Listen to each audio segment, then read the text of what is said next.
Hello everyone, and welcome to another video. So last month, Apple announced and released the new Apple Watch lineup, starting with the entry-level SE2 to the mid-tier Series 8, and finally the Apple Watch Ultra. And what I have here is the middle of the pack, the $400 Apple Watch Series 8. I've been using it for 2 months now, and I gotta say, it's pretty nice. So let's start this video.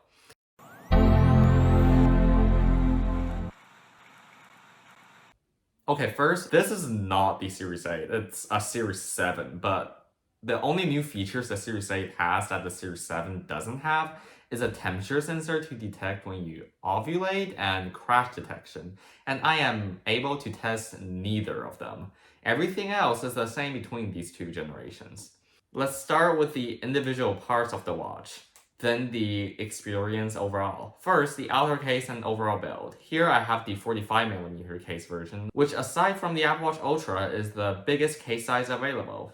But it actually isn't that big once you put it on. The front is regular glass and the back is ceramic, with the rest being aluminum. It's a shame Apple doesn't sell it in this dark green color anymore. It's actually surprisingly thin, especially relative to its 45mm case size. Heck, it's even thinner than the Series 3 I upgraded from. Now, the thing you actually use to interact with the watch. The display. The bright and big 1.9-inch display that can reach up to 1000 nits and stay always on. For me, I've never had a problem with the display being too dim outdoors or anything, and can clearly see the display even under direct sunlight. The always-on display, which has been available since the Series 5, is also handy when you're riding a bike or another situation where you cannot lift your wrist easily to check your time. However, it does have a pretty big problem associated with it that I will talk more about later in the video. The size of the display is not a problem too. It curves over the edges to maximize display area, making it 1.9 inches diagonally in size. It's big enough to view the watch face clearly, tap and navigate through apps, and even big enough to fit a full-size QWERTY keyboard with superb autocorrection, of course, since it's still a fairly small display after all. But this keyboard just makes typing and text editing so much easier than having to scribble letters out on the display. Hey, it even supports swipe typing to improve the typing speed on your Apple Watch even more. But if you don't have a Series 7 or 8, you can always download this free app called Flick Type Keyboard, which basically does the same thing. I even did it before Apple. Beneath the display is Apple's S8 system on chip, which is the same processor as the Series 7, which is also the same processor as the Series 6. Even though the processor stayed the same for 3 generations, it'll still have absolutely zero problem with its performance. Its 1GB of RAM ensures apps stay open in the background, and its dual-core processor based on the same infrastructure as the A13 and the iPhone 11 Pro makes app loading times minimal. And I can't even think of a way to use up its 32GB of storage, honestly. So yeah, in conclusion, you'll have zero problems with its performance. Now, the Apple Watch has been long criticized for its relatively short battery life for a smartwatch, often needing to be charged every day. The first thing I noticed after I got it and used it for a few days is that the battery life honestly isn't that much better than the 5 years old Series 7 I upgraded from. And the culprit for that is the always-on display. Yes, it's occasionally useful in situations where you can't really raise your wrist easily, like when riding a bike, but the battery drain it causes is just too big of a trade-off for me. So I turned the always-on display off, and battery life, at least for me, increased by at least 20%, and I'm not exaggerating at all.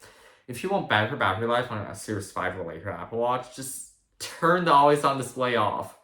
And heck, you can even turn on low power mode, which doesn't disable that many functions, and you can get over 2 days of battery. Which is still not ideal, I'm pretty sure, for a smartwatch, but it's an improvement.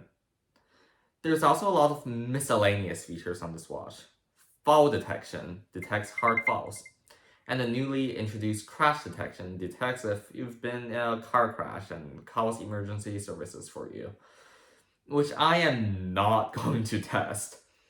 There's a compass and an altimeter as well. And you can also add waypoints in the compass app and also use the backtrack feature to basically track back to your original location. Which is, by the way, a feature that is not exclusive to the Apple Watch Ultra. despite Apple making it seem like it. The microphone's pretty good, and the speakers are really loud for a smartwatch. Give it a listen.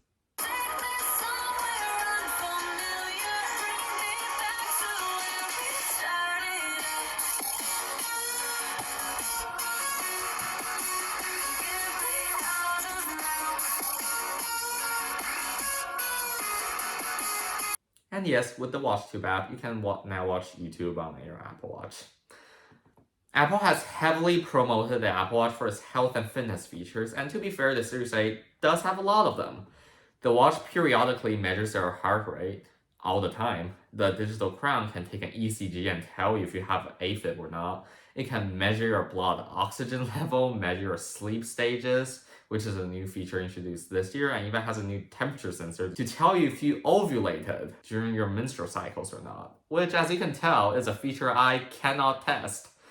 The workout app supports a multitude of workouts, helps you stay in your target heart rate zone, and can detect your swim stroke with recently added kickboard support. Some of these features are really nice, like it's very helpful to see how good my sleep quality is. Yeah, I think I need to get some more sleep. And how long I swam with a kickboard, but when you think about it, how often are you going to take an ECG? How often are you just gonna sit there and decide to check your blood oxygen level? Your answer probably is not very often. Which brings me to my final point. Is the $399 price tag worth it for an average consumer for these extra features? And how do these features combine together to create a good user experience? The large display, combined with the fast performance, excellent health features, and improved battery life, plus the full-size keyboard, makes the overall user experience more than satisfactory. But the thing is, you're going to get 95% of the same features for only $249 by going with the Apple Watch SE, which is the same watch except with slightly bigger bezels and no always-on display, and a plastic back, no ECG and blood oxygen. But again, how often are you gonna just sit down and think to yourself, I'm gonna take an ACG and see if I have atrial fibrillation? Again, not very often. And for, I think, most users, the absence of the always-on display isn't a deal breaker. Heck, for me, it's a battery drainer.